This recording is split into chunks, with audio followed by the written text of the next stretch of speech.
Hey guys, first off, thanks for listening to the podcast, and we wouldn't really have a podcast if it wasn't for our sponsors. And this month, for the month of June, our sponsor is myarttools.com, and they're promoting their new premium twin pack landscape sketchbook. They sent us a bunch of them to so we could hand them out to the attendees of our monthly life drawing events, and we just had one of those, and everyone really dug the sketchbooks. They're really nice. They're travel size. They're 13 by 15, 150-pound paper. It's good for almost any art needs you have. Ink washes, marker, color pencil. You're good to go with this paper. And they come in like a heavy-duty bound cardboard cover front and back, so it's really durable, so you can toss it in your backpack or whatever. It's going to withstand a little tossing around. And My Art Tools has a money-back guarantee on that, so if there's something wrong with your sketchbook or if you're just not satisfied, you can return it and you can exchange it for something else or get your money back. And you can go to myarttools.com and check it out. And you can also go onto Amazon. They have reviews there. You can check out what people have to say about their products. And we just want to say thank you to myarttools.com for sponsoring us. And we're going to get into the podcast right now.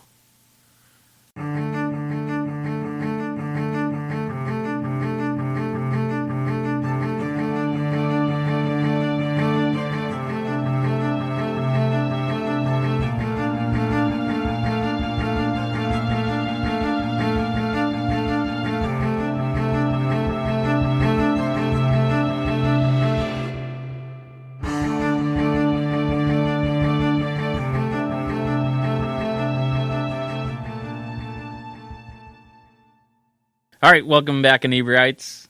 That's pretty good. We are back here at the Craft Beer Cellar, as we always are in Plymouth. And we brought in, we heard about a local comic book creator, and since we're giant nerds, we're like, well, let's get her in. So we brought in Megan James, and so welcome aboard. So you were just saying that you're relatively new to Plymouth. I am, yeah. I moved, it's almost been a year. I don't live in Plymouth, but I live up in Norwell. And before that, I lived down in Virginia, and before that, I was in Maryland. So what brought you up here? Jobs. Jobs? Job Okay, stuff, that makes sense. So. So you have an art background. Obviously, you said you went to art school? I did, yes. Where'd you go? I graduated from VCU Arts, Virginia Commonwealth University School of the Arts. Number one public art school in the country, as they like to say. Number one public art school? Which is like not that great of an achievement, but I liked it a lot. But anyway, my degree is in communication arts, which is basically illustration. Mm-hmm. So. And so how long have you been, has it been a lifelong thing that as a kid you immediately started drawing? And yeah, pretty much. It's hard to answer that when people ask that because, what were you doing as a kid? I was running around talking about, Star Wars stuff as a kid. Yeah. And drawing just kind of, came out of whatever it was that I was, obsessed with at the time. Yeah, I had a lot of people that would always ask me, oh, how long have you been drawing? I don't, ever. Always. Exactly. I don't remember. Yeah. There was no day where I'm June 7th, I'm starting to draw, So it's a very hard question to answer. Totally. I can tell you, when I was, ramping up, okay, this is something I can do professionally. Was it kind of like high school? Yeah, high school-ish. Early high school-ish. Mm-hmm. I feel like that's when people start to kind of separate into, people yeah. who really enjoy drawing and people who that just take an art class. Totally. So what, were you always someday I'm going to have a comic book? Yes and no. I started out really getting interested in art by reading a lot of webcomics. Mm-hmm. That's primarily where a lot of my comic experience came from early on. It was just, stuff I could get online because then I didn't have to go to a comic book store because I was 13 and I can't drive. Right. So, I would read the webcomics, but then some of the artists would do, streams online of them working on pages and strips and scripts and stuff like that. So I would watch those religiously of a couple of artists online, and, I would be in the chat room, watching him draw and, sending him messages while he's doing it, and it was, a whole big thing. When I was 15 and oh my god, the artist responded to my message in the chat. So do you now in turn stream when you draw? I'm too nervous to, honestly. No? Too shy? It takes me, I do a lot of backspacing, so I don't want anyone to see me do that. I mean, someday, that's like my goal. I'll get to the point where I'm... Do you draw mostly digitally? Yeah.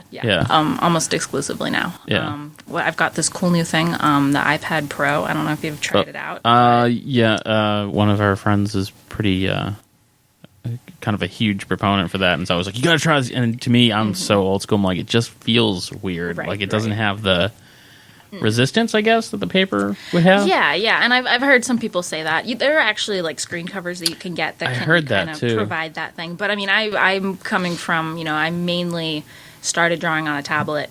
I kept sketchbooks. I still keep sketchbooks, but most of my finished work comes from tablet work, digital work, Photoshop work, which has evolved as I've gone along with the comic process. I don't really work in Photoshop too much anymore, but finding other programs like if you're working with Wacom tablet, like Clip Studio Paint is a great alternative because it's made for it's made for drawing. Photoshop is made for photo editing, so it's kind of hard to mix the two. See, that's my spiel I always give people when they're... I wish I could remember. My daughter uses one. I can't remember what one she uses. And what did you say the one was? It's called Clip Studio Paint. It's also known as Manga Studio, but... It sounds like very familiar, so I'm not sure if I heard that from her or someone else, but I've definitely heard of it. Yeah. It's actually on sale right now. I had someone recently... Not a sponsor. I'm not sponsoring it, but, I had someone recently last night being like, oh my god, it's on sale. It's amazing the different types of digital programs that you can use. There's one that is exactly like using watercolor, but better, because you can dry it instantly. You can do layers like Photoshop, but it responds just like watercolor, and you can make it wetter or drier, and it's what they can accomplish digitally is amazing. Totally. It just doesn't feel right to me. You don't get messy, Well, that was the conversation I kept hearing, back at art school, it was the fight between the professors that only wanted you to work traditionally and the ones that were open to digital, and the ones, they'd get in a fight in between, in the hallways, like, oh my god, your students submitted their finals online. Gasp. So. See, to me, it's not so much, like, I could care less what people use. Exactly. I just personally, like, it feels strange to me, but I've seen, like, older people speaking to younger people and being like, oh, so you didn't really do this? And they're like, yeah, I really did it. Yeah. Oh, but you used a computer? Well, I paint. And you're like, well, yeah, it's still art. You still have to have the fundamentals in place, and it takes just as long to develop those digitally, traditionally. It doesn't matter. Can you draw a body? Yes or no? Right. And it's like the person that draws online can paint, and there'll be things that they'll struggle with and pick up probably faster than a person starting from scratch learning to paint. But the fundamentals are the same. A human proportion is the same in a computer as it is on a piece of paper. And technology is going to keep advancing, and you kind of have to keep up with it, because otherwise you're going to end up being the old stodgy guy that says, oh, these newfangled 3D renders. Get off my lawn. Exactly. Yeah. I know so many artists now that say to really be able to be viable in the field, you have to know 3D as well, and so that's something I've slowly been working on when I'm not doing comics. Right. It's on my list of to-do things. So now your comic, you publish yourself? It's actually published through a small publishing company down in Richmond, Virginia. It's called Sink Swim Press, and it publishes a couple of books, including me. It's pretty local to Virginia, so they haven't had a lot of reach outside the state, but, we're getting there. But you're the one where they'd be like, well, we have a person out in Massachusetts that makes them sound bigger than they really are. Yeah, totally. And I don't mean that a shot against them, but, that kind of thing. Yeah. So give us, like, the elevator pitch. What's your book's about? Okay, so my book is about a group of door-to-door doomsday cultists that are trying to end the world, and they're really bad at it. They're trying to end the world? Yeah, they're doomsday cultists. And, it's definitely a Lovecraft inspired spoof, pastiche, modern-day take on the Lovecraft mythos, if you're familiar with him. Sure. I'm never sure, what audiences are and what aren't. Yeah. So I'll just give, who is Lovecraft, if you don't know. He was a writer. Rhode Island native. Yep. He's a writer, horror writer in the 1930s, and he wrote a lot of short stories that, didn't receive too wide of acclaim while he was alive, but since then they've become, giant cultural forces, and he created, the Cthulhu Mythos, if you've ever heard of that, which I would guess that most people probably have. It's one of those things where if you have any nerd cred at all, you Exactly. have. But if you go Joe Schmo football fan, they probably have no idea who Cthulhu is. So it's Well, you'd be surprised because I would be. people I get a range of responses when I say the name Cthulhu. Like people either know it from memes or they don't know it, or they have some level of reference, but they don't really understand. You get a little bit through context cultural osmosis, but yeah, totally. I love that concept too. Cultural osmosis. I heard that word somewhere, and I'm like, that's it, because people always ask me, they're like, how do you know that? And I'm like, I don't know how I know that. Yeah. So you have a couple issues with you. Yes. How many issues are there? There's 4 right now. I'm working on 5 currently. It's in its final stages. I'm really trying to push it out this summer. It's kicking and fighting me all the way along, but I'll beat it.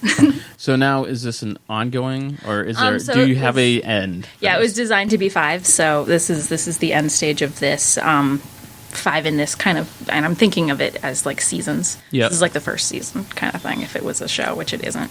So I'm wrapping things up now, but in the future, there's still room where it could come back if I, want to pick it back up again. But I've spent the past 2 years on it, so, I'm kind of like, I want to step back for just a little bit of time and, work on some other stuff and then probably come back to it.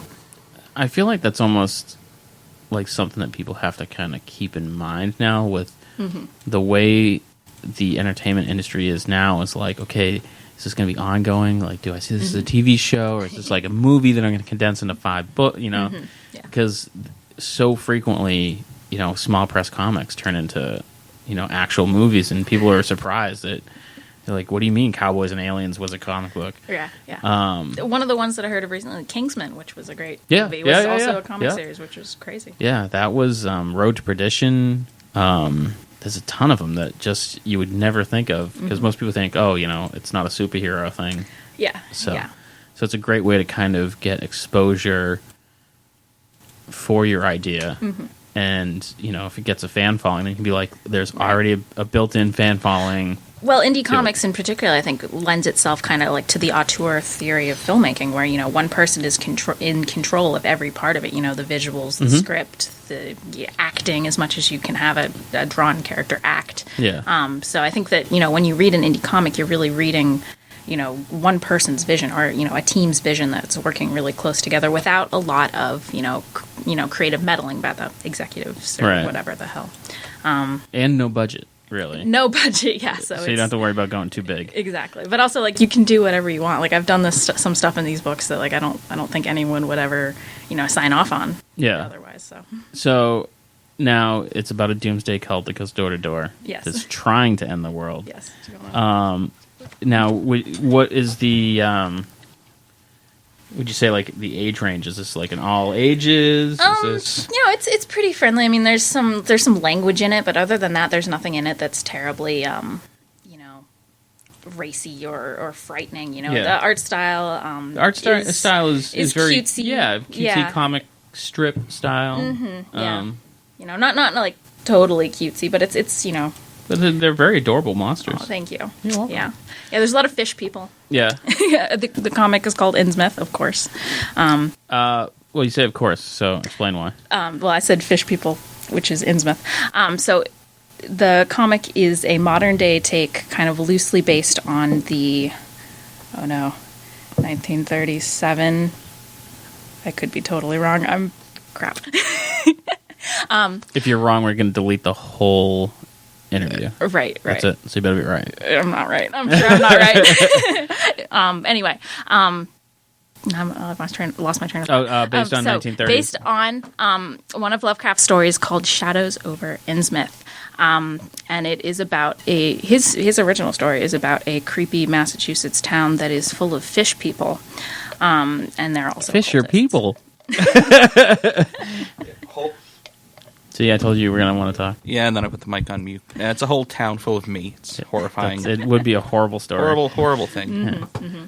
Well, and, to Lovecraft, this was a really terrifying idea, but, you read it now, and it's like, this is kind of hilarious, actually, which is why I took it, and, I saw, this is a great opportunity for more of a comedy rather than horror, because it's really easy to make fish people funny. Yeah. So where else do you find inspiration other than Lovecraft? Like, who inspired you as a kid? Or now? I mean, I can really trace a lot of my creative influence to the author Terry Pratchett, if you're familiar with him. Name sounds really familiar. Research?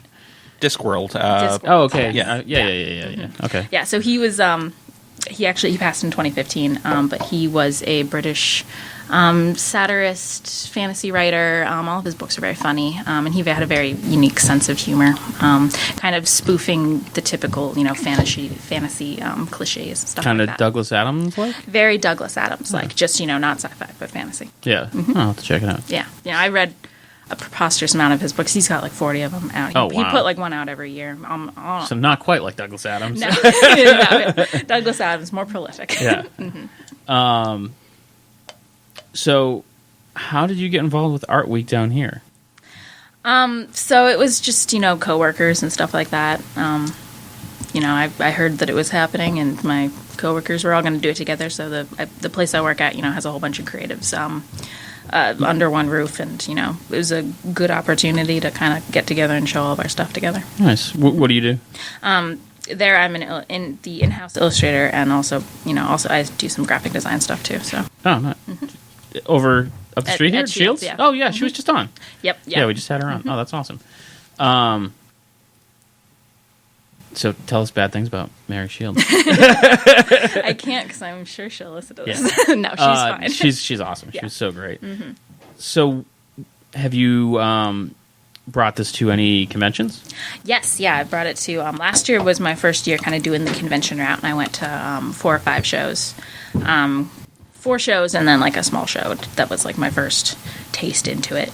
But this year I've got 3 of them coming up, I think. What shows you do? So FlameCon is in New York City in August.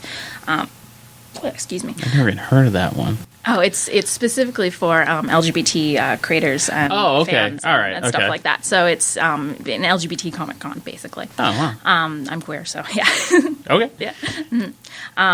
Yeah, and they were nice enough last year to invite me and a friend as like the, youth that they sponsored to come, and they gave us a booth and they paid for a hotel, and it was really awesome. Oh, nice. So I got to go back and like repay them. Yeah. I don't get that shit. And then after that, I'm going to SPX down in DC, which if you don't know, that's Small Press Expo, and it's like the premier indie comic event down there in the Mid-Atlantic. I don't know if you guys have heard of it. I've heard of it, yeah. Okay, cool. And then I'm still waiting to hear back on MICE. Mass Indie Comic Expo, right? Expo, yeah.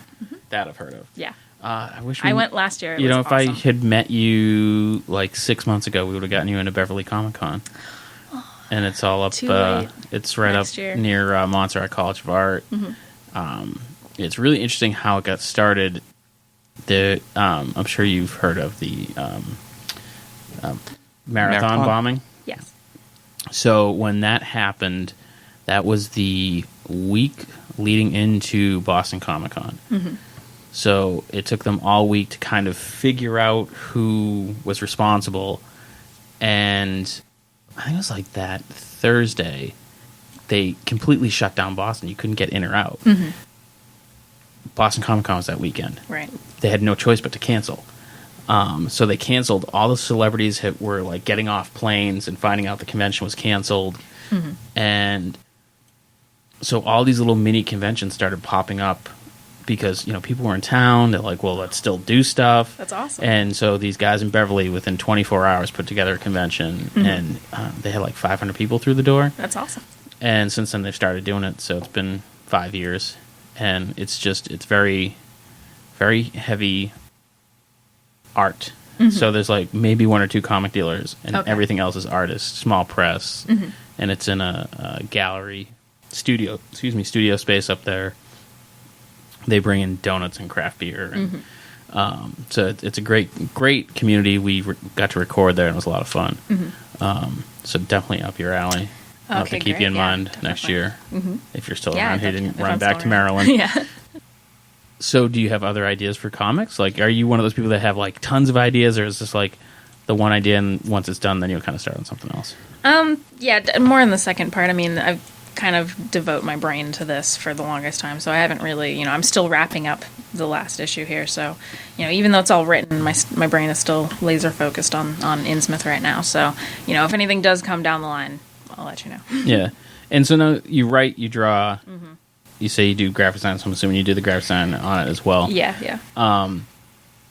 How long from script to finished book does it usually take you? It's varied for issue to issue. The first couple of took about 4 months each. The second, the third, no, the fourth and the fifth have taken closer to like 6 months each, which is, it was just a function of getting out of school. That's pretty good though. 6 months. Usually, like you'll see small press people have been like, oh, well, I put out this book, and I'm going to try to have the next one out next year, and it's like 2-3 years between issues. Yeah, and then these are hefty issues too. These are about like 40 pages each. Yeah, they're not small. Yeah, so big that's boys. that's pretty impressive that you can crank through that. Did you change a lot as you went, or did you stick pretty much to your main The idea? art style changed. The framework, as far as story goes, it kind of stayed the same. Initially, when I originally had the idea, I was in a screenwriting class, and the idea was to come into the class and by the end of the semester have a finished movie Script, fully written. Yeah. So this is the idea I went in with, and then I kind of finished up the class. It wasn't a perfect story by any means, but I saw that it was something that I wanted to keep thinking about. So I expanded it to, moved it from 3 acts to 5 acts and added some characters in. And when you write, do you kind of have like celebrities in mind? Like, when you write, do you like, okay, this guy's going to talk like Simon Pegg, and this person's going to talk like Arsenio Hall, and I don't know, not really. Or do you, like, I've heard people say like they think of their friends or like. I mean, as far as creating characters go, I don't know. Writers always say, each character is a reflection of them, which I guess I agree with. I can kind of see myself in each of them. Yeah. This guy's so you're like a giant slime monster, and I'm like, so you're like a fish person. Yeah. Exactly. Honestly. Yeah. So do you read webcomics? Did you read like regular comics as well, like mainstream stuff, or was it all Not independent? Really. It's my early years it was webcomics, and then later on I was more interested in the indie stuff. Although honestly, I don't read as much as I should because I spend all my time working on this. Yeah. But you only have so much time. Exactly. Yeah. So I have a list a mile long of things I should read. And books that I have bought and are sitting on my shelf, like waiting for me right there. And I'm like, oh, someday I'll get to it. I have stacks of comics that like just need to be read, and not all of us can read like freak people fish. And it's so hard too, going to all the indie shows.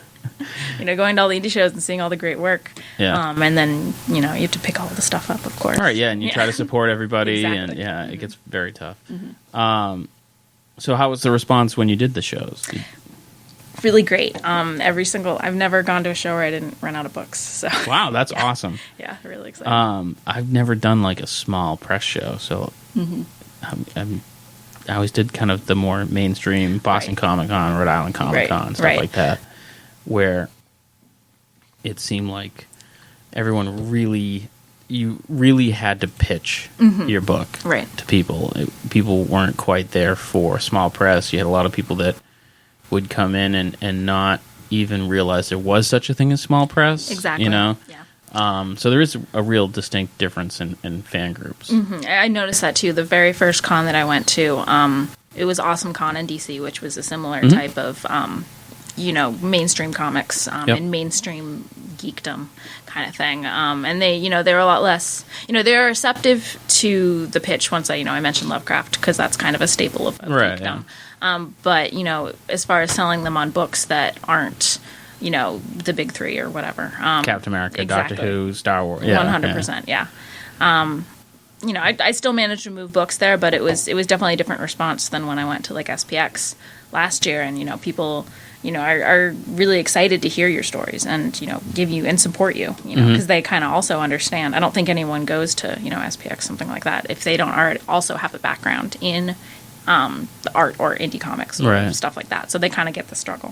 From what I've heard, I think at Mice you can't even have like your drawings of mainstream characters. I didn't have that available. problem. I didn't encounter any of that because I do the mainstream fan art because that's what draws people in initially. Right. Because And helps pay for your table, really. Totally, yeah. I mean, it wasn't the sole thing that I'm sustaining myself on, but it helps to grab people's eye initially because they can see Wonder Woman and be like, "That is Wonder Woman." Yes, I like Wonder Woman. Exactly. Yeah. Mice was good. There were definitely a huge crowd there. I think it was a little bit different there because it was free to get in. Mm-hmm. So we saw a lot of people come through that clearly weren't there to spend any money. They were just free. Yeah. Right, yeah, but they went through and I had a bunch of people, more than normal, come up to my table and pick up a book and read every page, say that they liked it, set it down, and not buy anything. And that's just that's killer, because I can't offer you anything more than you've already taken from me at this point. And that's so tough, is like, Exactly. Thank you for liking my book. But you just But read the whole I thing. paid you to be need here. To pay me. So Yeah. that's a struggle. And there are... Con life is tough. Yeah. It's like you try to not get a chip on your shoulder, but I'm not a big fan of cosplayers because don't stand in front of my table and take photos for 20 minutes. Yeah, I mean, move along. I am also involved in the cosplay stuff. Yeah. That's also not kosher in the cosplay scene. Yeah. They should know better. Right. Oh, I know. And that's the thing is you have a handful that do it, but then you label all cosplayers the same. Exactly, We've had cosplayers on the past who are amazing people, but when you're at the show and there's some jackass in front of your table for 20 minutes being like, oh, pose over here, pose over there. Also, You're like, goddamn cosplay people. It's not that guy. It's just... Who's doing photos in the dealer's hall? It's man. you're going to get shit photos. You're going to get... Yeah, they do it all the time. Yeah. And part of it is the general public will just stop them and be like, hey, can I get a photo? Yeah, no, and then I that totally just get it, starts 'cause a string of... Yeah. been in So that do you situation. cosplay yourself? I do cosplay. Yeah, that's kind of. She I said keep doo-doo. that- I try to keep that separate from the comic stuff that I do, but it is something that I do just as a hobby in my office. So what are your go-to cosplay? So it's changed over the years. I might know one of these, I'm betting. I do a lot of video game cosplay. Yeah. So for a long time, we tried to do me and my best friend Michael.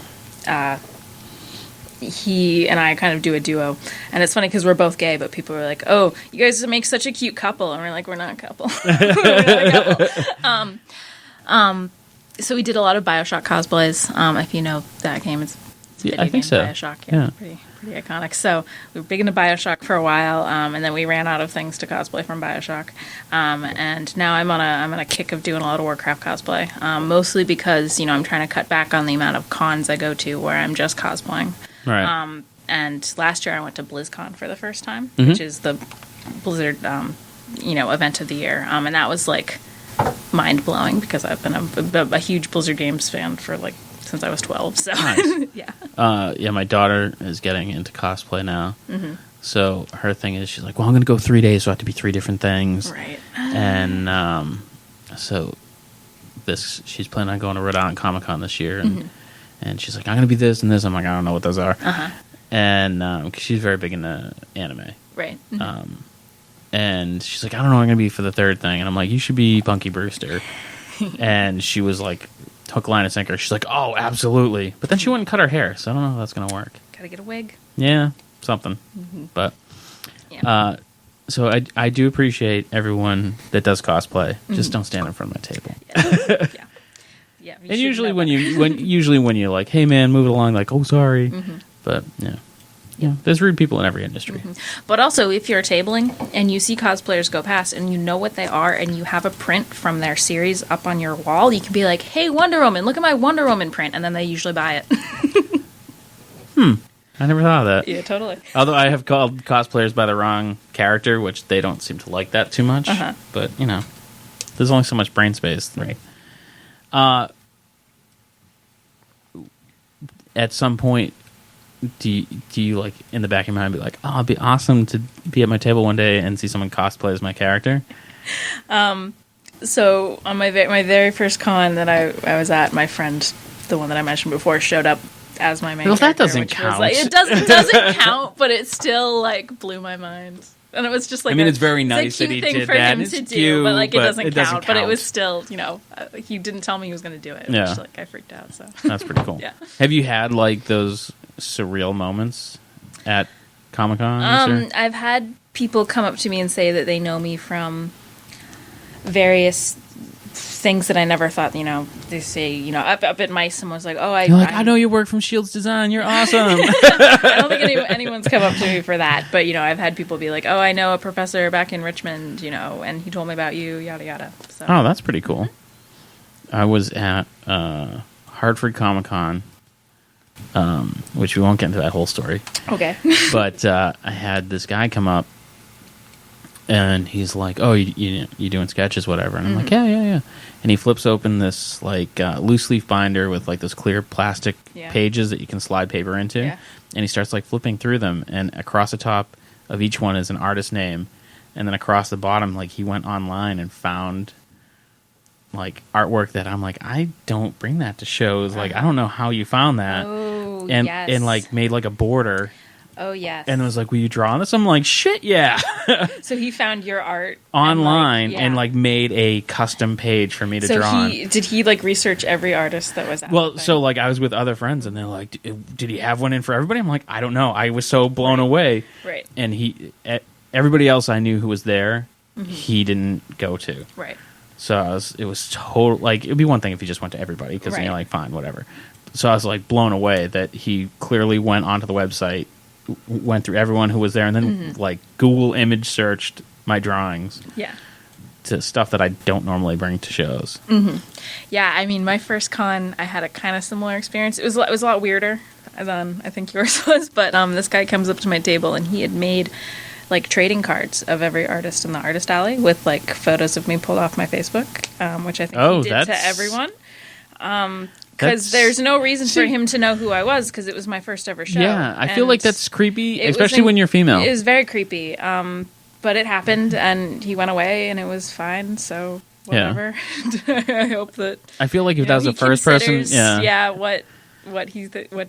Were you at least like, wow, that's kind of creepy? Well, it's so hard because I feel like, I love nerd culture, but they're not always the most socially adept people. Mm-hmm. Yeah, I mean, it's a line you got to walk as long as they're maintaining some sense. I mean, doing that kind of stuff kind of crosses the line. But that was pretty. If it had continued past that, I would have came down on him hard. But there's nothing I can do. He just asked me to sign it, and I did, and he left. So. Oh, like he just asked you to.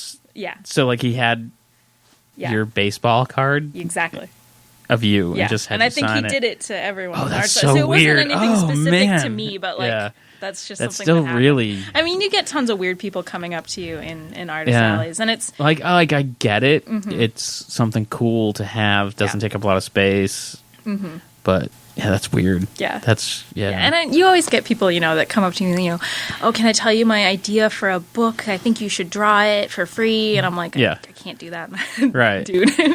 Actually, there was one that he came up to me with that kind of pitch. I'm gonna do a comic book and I'm gonna write it. Do you want to draw it? And I was like, well, because you can't, deny them outright. So I was like, well, this is my email, and if this is a serious thing, you can email me. We can discuss it there because it's easier to turn people down over email. Right. Well, I don't have to tell you to your face no. Exactly, yeah. But, and then he pulls out a T-shirt of the book that he wants to do. I guess he had T-shirts made of his concept, and he gave it to me, and I was okay. I've seen that a few times, people, making promotional items for a thing that doesn't exist, and it kind of that's so strange to me that oh, this is my book. It's like, no, it's your idea for a book. That's weird.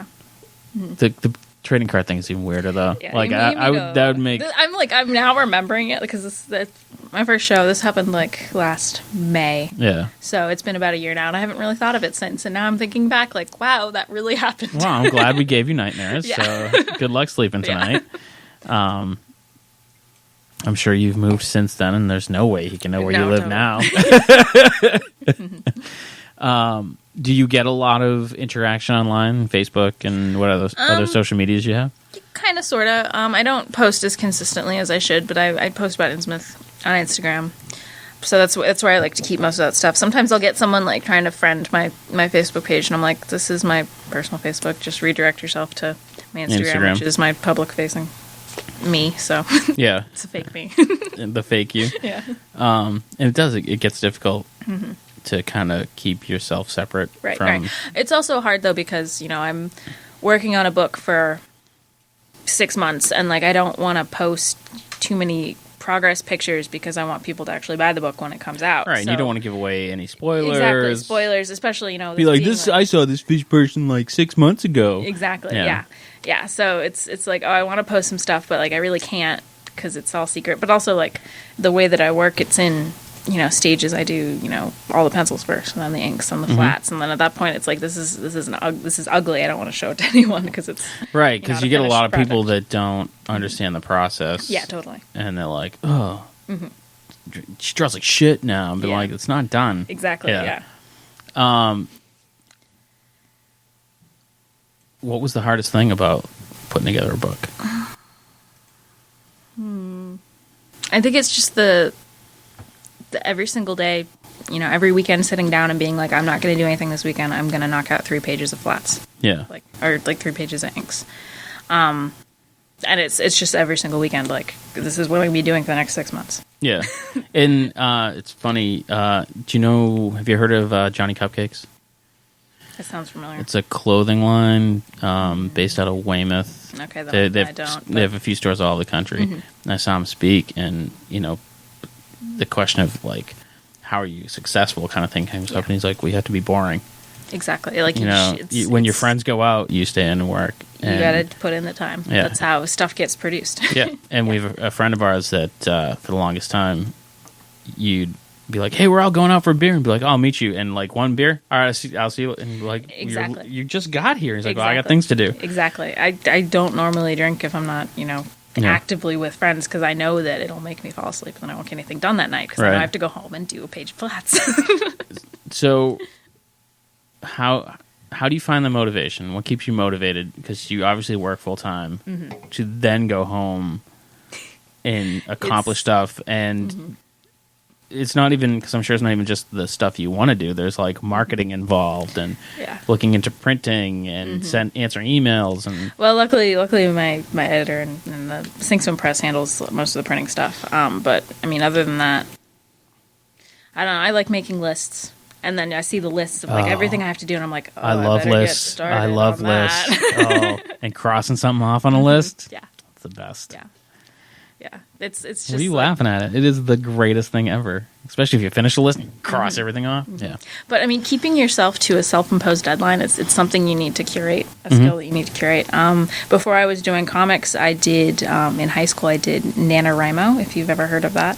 No. You have.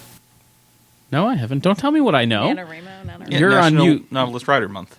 The Kate thing. Yeah. All right. Yeah. I have heard of that. I just call it the Kate thing. So if you don't know what it is, National Novel Writing Month, which I don't participate anymore, but I did a couple of years back for a couple of years in a row. And the idea is that you sit down in November, or there's also one that runs in June, I think, but November's the main one. And you sit down and you put a goal of, I'm going to write 50,000 words of a novel by the end of the month. And it gives you like a daily word count that you have to meet. It's like 1,600 words a day, something like that. And if you fall behind, it kind of gives you a graph of like how much much you have 800 of those be very... It can be a shitty first draft, but like... He ran very, very far. Exactly. Very, very fastly.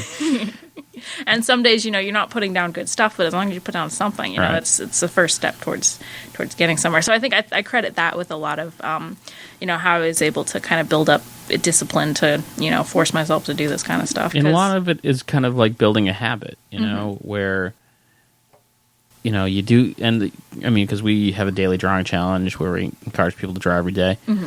And it's that you do it for a month. You do it for 2 months, and then 3-4 months, it becomes like habit where you almost don't even think about it. You get home, you sit down at your keyboard, and it just it's the thing to do. Yeah.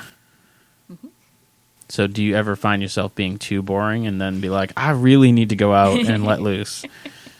I mean, I think I'm just naturally a boring person.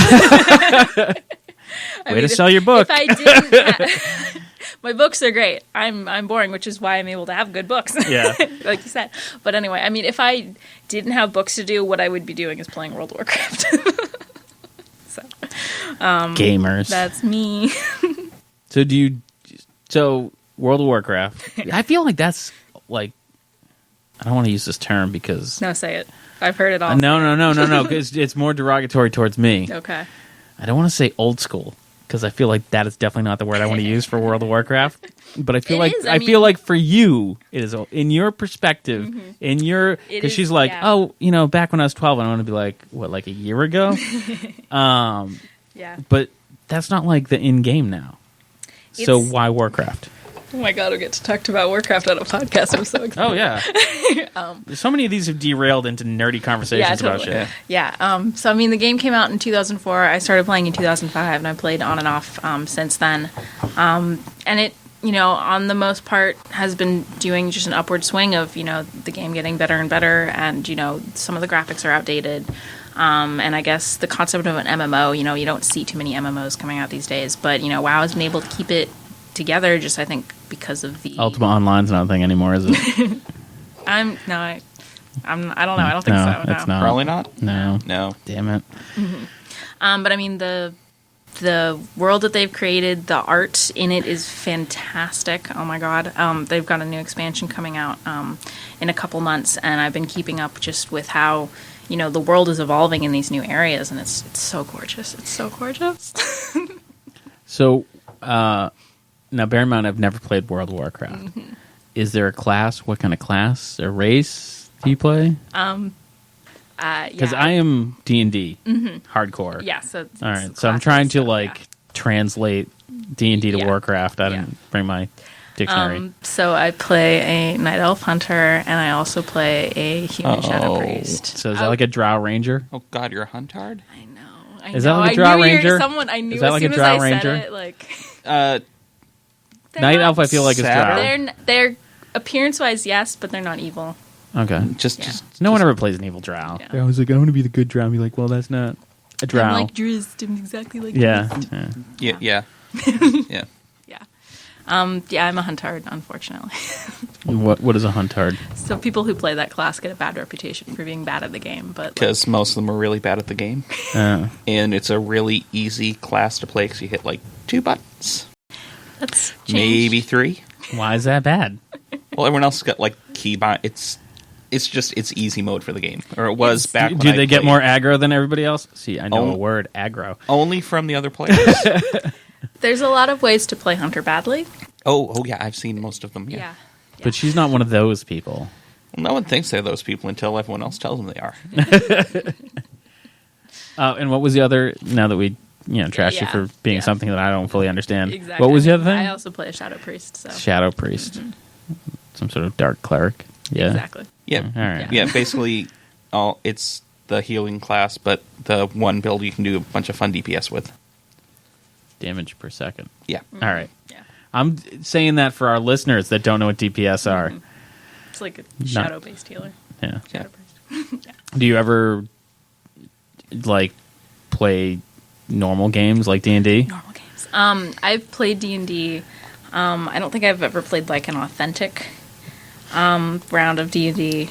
Round. That's not the right terminology for it. I've had various friends be like, Megan, we should all play D&D together, except none of us want to learn the rules. And they're like, okay, Megan, you're going to be the DM. And I'm like, okay, I'm just going to make up shit. And if the players make me laugh, then they win the role.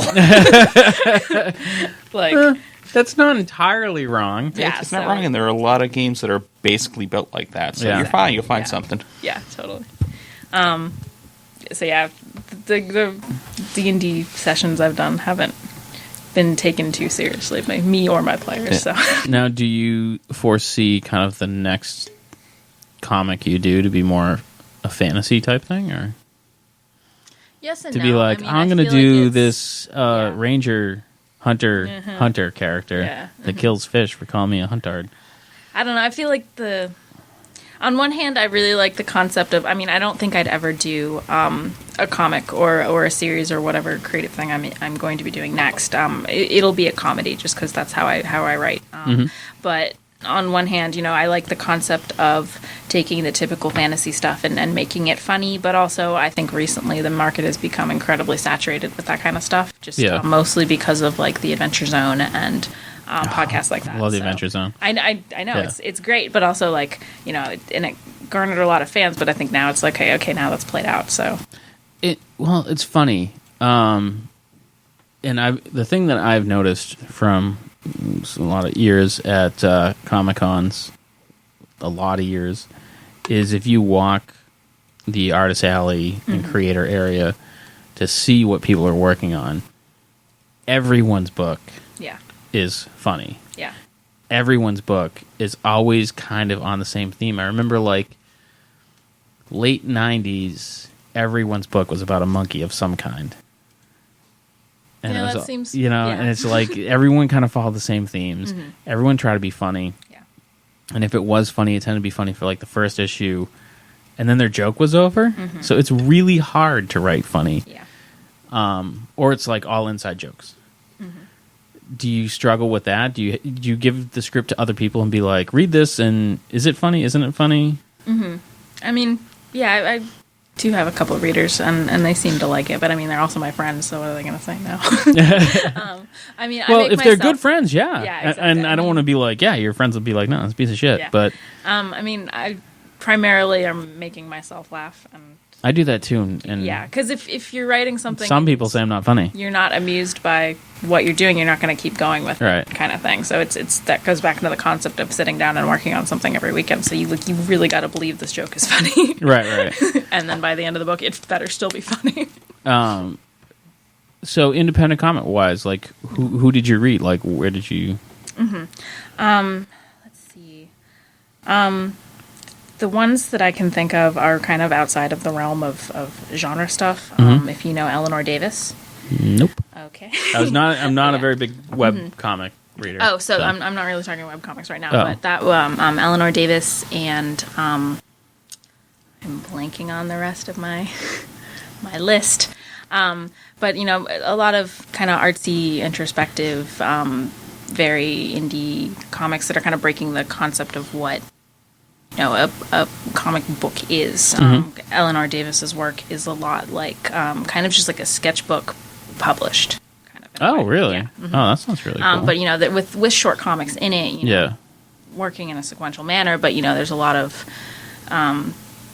it's very personal kind of stuff. Yeah. This is one of my go-to recommendations. Have you ever heard of Beautiful Stories for Ugly Children? I think so. Who's it by? It's Piranha Press. I don't remember the creators behind it, but it was like indie comics way back when indie comics. Right. Oh god, it was so long ago. So I'm gonna say like mid '80s, and every issue was an independent story. Okay. And one was about the dead Johnsons. So it's this married couple, they're both dead and they go on vacation.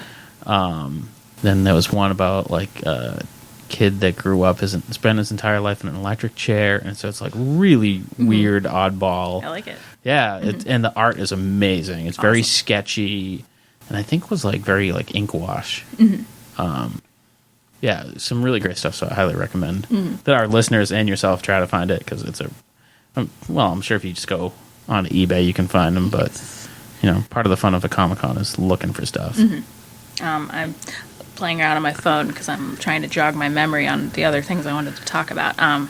Another one is called Hot Dog Taste Test, and it's by one of the artists that works on BoJack Horseman, actually, and it's in a similar vein of like kind of like a published sketchbook with a lot of, it's kind of like a personal essay done through comics, done through illustrations, also really funny. Do you go to Kickstarter a lot? Like, is that something that you frequent? I feel like a lot of independent publishers use that. Yes and no. I mean, I know some publishers that are working off of Kickstarter. I don't sit down oh, it's Saturday night, I'm going to go on Kickstarter and see what I can find.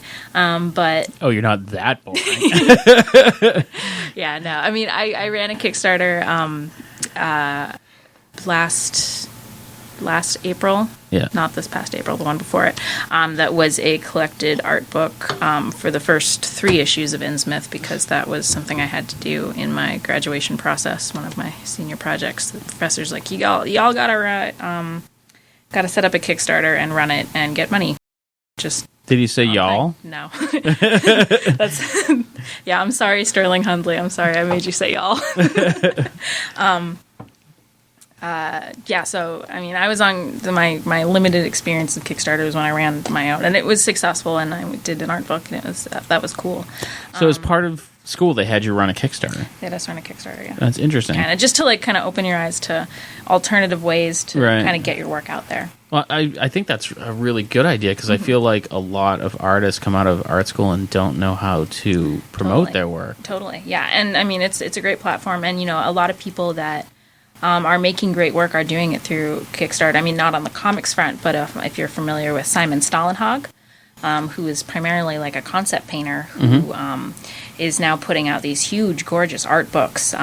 He's kind of creating his own mythos. It's very Scandinavian. I don't remember which country he's from off the top of my head, but it's very cool, very dark kind of stuff. Another one, Jeffrey Allen Love, is actually an alumni from my school, who does these great, really graphic black and white, gray tonal, blocky illustrations, and he's done a couple successful Kickstarters of books that he's done. So, great stuff. If you have never heard of Jeffrey Allen Love, check him out. He's awesome. I'm gonna have to look into that. And from a marketing standpoint, it's a great tool, because you have your book and you can fund your book before you even print it. Exactly. And then you can learn about how to upsell people. Be like, well, I'll do a sketch in your book for an extra $20 or something like that, and work up from there. Past podcast guest Dan Kern has had a lot of success. He's just completed his 2nd Kickstarter, and I think the book is officially out, and I haven't gotten mine yet. It's not a bitch, Dan, but I did pay for shipping, and you're 2 towns over. Let's go. That is something you can run into, though. When I was doing my Kickstarter, I realized that fulfillment was a much bigger hassle than I thought it was going to be. Yeah. And, I had to take into account. I don't think I did as much as I should have taken into account how much shipping all the different tiers of rewards would be. So yeah, and then people are like, oh, I'll just do a sketch and I'll make 100. Yeah, then you got to sit down and do 100 sketches. Exactly, and people want their stuff immediately. So Kickstarter ends. Yeah, and I just say, I like to give Dan a hard time, so I'll have to text him later and be like, where's my book, damn it? Yeah. So, I'm sorry. Did you say the 5th one's going to be out later this year? Definitely. Hopefully by the end of the summer. I keep saying, it'll be the end of I'll be done with it at the end of the month. Of course, done with it doesn't translate to in people's hands, but on my end, maybe by the end of this month it'll be done. And how is it working with a publisher? Because we've dealt a lot with people who self-publish. We have more control over it. Right. Where, okay, well, it's going to go to the printer, then I'm going to get it back. Right. Through a publisher, you kind of send it off, and they can drag their feet as much as they want. It's a very, very small operation. Yeah. So I know James is his name. James Moffat runs Inkswim Press. He's also my editor. He's also the guy in charge of fulfillment, and the whole thing kind of runs out of his garage, which is fine. But it's easy, because then I can kind of just hit up James, be like, "Hey James, when's my book coming out?" kind of things, and then people he can give me a real answer. and that's it. I've seen those not work out. So it's. How did you pick James? Did he find you? Did you find him? So what was that process? He published a book that one of my professors actually did while I was at school. I keep talking about school, but that's what I've been doing for the past 4 years. So I'm working in that context. So the book was called Little Red Fish by Bijan Kodabanda, and you should look that up if you haven't, which is great. So I knew about Simpson Press through that, and I had kind of known what James looked like. I don't even know why. But Did you go on Facebook and make a trading card of him? I should have, like, please put out my book and sign this trading card. I honestly should have. So I was going. That's gonna be my new thing. It's gonna make trading cards of people. Yeesh. Yeah, I was going to the comic book store to pick up some Star Wars comics, and I was listening to the conversation. Star Wars, that's mainstream. I know, right? It's like the one time I did it. Though. I've got Poe Dameron #1 on my shelf still. I haven't picked up any of the rest of them. I was hearing the conversation happening at the register, and it ended up being James talking to the cashier guy there about how he was looking for new work, and how he was looking for where to find people that wanted to submit work. And I was like, ding.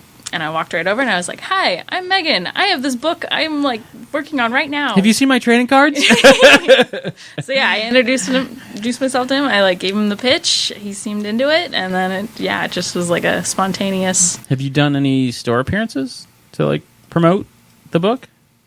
At the ones in Richmond, very Richmond local, but not around here. Not around here. No. I know some people. Do you want to? We can talk. Awesome. I can set you up. We can make that happen. Awesome. So, Last Jedi, yay or nay? Nay. Just really sad because I really wanted to like it, but it just didn't seem. Was it all the Pokemon? The Pokemon bothered me. I love the Porgs. The Porgs are great. I honestly thought the Porgs were my favorite part. But the thing that broke it for me was all the Rey and Kylo stuff. Did not like that direction that they were taking. Yeah, no, it was super yikes. Well, that didn't bother me at all. Yeah. I think I'm the only person who was middle of the road on that movie, because everyone else either loved it or hated it. Yeah. I mean, I don't think I hated it. I think there's a lot of good moments in it, but it just didn't have the same energy that Force Awakens did. And I went into Force Awakens not caring at all about Star Wars, because I had to take my brother to the movie theater to watch it. And I was like, "You're making me go to this," and then I came out wow, I love Star Wars again. It's been 15 years since I felt that feeling. I very much kind of felt the same way. Yeah. Because, I grew up with the originals. Mm-hmm. Then the prequels came out, which are fucking horrible. Mm-hmm. And around that time, I also owned a comic book shop. Right. And at that time, Star Wars fans became the new Trekkies, where they were obnoxious fans and couldn't speak about anything other than Star Wars. And I don't mean you, listener. Yeah, no. I mean those other ones. Well, let's be honest, he mostly means me. No. But there were just some people that where you were this isn't a documentary. This really didn't happen. And just took it too serious and kind of sucked a lot of the fun out of it. Totally. And then when Force Awakens came out, I kind of found that again, where I'm oh, this is a lot of fun. Mm-hmm. And then Rogue One, I loved. I thought Rogue One was great. And then Last Jedi, I don't know. Mm-hmm. It was all right. I don't dislike it. It's going to be on Netflix, I think, next month. Mm-hmm. Yeah, I mean, Star Wars fans, even this week, if you heard about the stuff happening with Kelly Marie Tran getting, forced off of Instagram, which is not great and tragic. More jackasses online. Jackasses online, but they're doing it in the name of Star Wars, and they did the same thing to Daisy Ridley, and I saw them do the same thing to John Boyega when the first Force Awakens trailer. I mean, they've been doing it since the prequels. I mean, what's the kid's name? Jake Lloyd. Yes, thank you. I mean, that kid's a mess. Yeah. Because his whole life people have been treating him like a piece of shit. It's he was a little kid. Exactly. Yeah. So it's hard, and people need to realize where the line of fiction ends and reality starts and stuff like that. Jobs. It's their job. It's their job, yeah. I don't go into FYE and sit there and nitpick about being well, you're a girl, you shouldn't be at the register. Exactly. Yeah. And it's a tough line to walk. And I know I'm going to get that someday. Hasn't happened yet, luckily. But yeah, but I don't know. It's in my heart of hearts, I would like to think that things will get better But I mean, people are assholes anyways. Like, in the one thing that I hear a lot because I have kids is people say, "Oh, well, kids are mean." Like, no, people are mean. You know, just when they get to be older, you care less. Exactly. Yeah. Well, it's also the problem of, you know, being anonymous on the internet. Yeah. Which, who knows how to fix that? But it is, you know, definitely increases the jackass level. And it's not even just anonymous. It's a little bit of the, like you said it earlier, it's easier to tell you no via email when you're not in front of me. You know, it's way easier to be an asshole to someone when you know they're not going to punch you in the face. Exactly. You know? And maybe there should just be like a big boxing glove above your screen. And anytime you're an idiot, it just reaches out and clocks you. Well, not to get too deep after Star Wars talk, I know, but yeah. Have you seen Solo? I have not seen Solo yet, although my brother called me, like, as the credits were rolling from the theater on opening day, like, Megan, you gotta see Solo, and I'm like, yeah, okay. I've already been spoiled for, like, what the reveal was. Yeah, I haven't had anything spoiled, but I haven't heard, like, any rave reviews about it. Yeah. Which is weird, because I was so hyped for Last Jedi, and I was hyped for Rogue One, too, which was, you know, I liked Rogue One. I think there were some, like, structural problems with it, but... Yeah. Oh, it's a mess of a movie, but it's a really good mess It's a really fun movie. Oh, yeah. The third act, perfect. First two acts... Well, you can kind of tell the first two acts were very much a matter of, well, we've got all this stuff filmed. Exactly. And we should really have something set See, I feel like Last Jedi is a lot of that, like... A lot of it just doesn't make sense. Yeah. Like, why didn't they just tell Poe, like, hey, we have a plan, man? Yeah. And then the whole movie goes away. I heard something, I don't know if it's true or not, but I heard that they wrote The Last Jedi before they finished writing Force Awakens and before they, like, cast it. So I think that's why the characters kind of seemed kind of out of sync, because they weren't, you know, that movie wasn't written with the first one intact. Huh. That's weird. Yeah. And weren't they killing Poe off at the end of the first one at one point? I think they did, yeah. So it's at the kind the of beginning, thing, I think he didn't survive the X-Wing crash. Yeah, so the whole thing is, if Poe's not in the second movie, how the hell does that work? Like I said, I don't know if it's true or not, but, you know, that explains... Like that's the thing that I've heard that kind of... The whole movie falls apart without Poe. Exactly.